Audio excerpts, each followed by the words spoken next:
रहस्य। काशी के प्राचीन घाटों पर दिन में भक्ति की गूंज सुनाई देती थी, लेकिन रात होते ही वही घाट रहस्यों और डर की चादर ओढ़ लेते थे। उन्हीं घाटों के पास स्थित शमशान में एक अघोरी साधु रहता था। उसका शरीर भस्म से ढका रहता, जटाएं बिखरी हुईं और आंखों में ऐसी गहराई मानो वो जीवन और मृत्यु दोनों को एक साथ देख चुका हो। लोग उसका नाम सुनते ही कांप उठते थे। कोई कहता वो तंत्र जानता है, कोई कहता वो आत्माओं से बात करता है। सच क्या था, ये कोई नहीं जानता था। एक दिन काशी में रहने वाला एक युवक, नाम था आरव, अपने जीवन से पूरी तरह टूट चुका था। व्यापार में भारी नुकसान, परिवार में कलह और मन में असहनीय भय। उसने बहुत से साधुओं के पास जाकर आशीर्वाद लिया, लेकिन शांति नहीं मिली। तब किसी ने उससे कहा, अगर सच जानना है तो श्मशान के अघोरी के पास जाओ। वो डरावना है, लेकिन झूठ नहीं बोलता। रात के अंधेरे में कांपते कदमों से आरव श्मशान पहुंचा।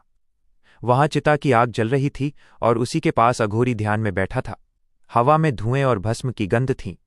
आरव का शरीर डर से कांप रहा था। उसने हिम्मत करके कहा, बाबा, लोग कहते हैं आप बहुत रहस्यमय हैं। क्या आप मेरे जीवन की परेशानियां दूर कर सकते हैं? अघोरी ने धीरे धीरे आंखें खोलीं।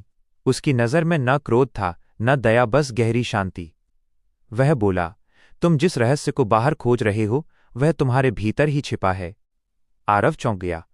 अघोरी ने एक खोपड़ी उठाई, उसमें गंगाजल भरा और आरव को देते हुए कहा, लोग इसे मृत्यु का प्रतीक मानते हैं, लेकिन ये सत्य का पात्र है। शरीर नश्वर है, आत्मा अमर। फिर अघोरी ने अपनी कहानी सुनाई। मैं कभी एक प्रतिष्ठित ब्राह्मण था। विद्या, धन और सम्मान सब कुछ था, लेकिन अहंकार ने मुझे अंधा बना दिया। एक ही दिन में सब छिन गया। तभी मैंने समझा कि संसार का सबसे बड़ा भय मृत्यु नहीं, बल्कि सत्य से मुंह मोड़ना है। उसी सत्य को जानने के लिए मैंने अघोर मार्ग चुना। वो बोला, मैं तंत्र से नहीं, भय से मुक्त होकर शक्तिशाली बना हूं। जो मृत्यु को स्वीकार कर लेता है वो जीवन से डरना छोड़ देता है।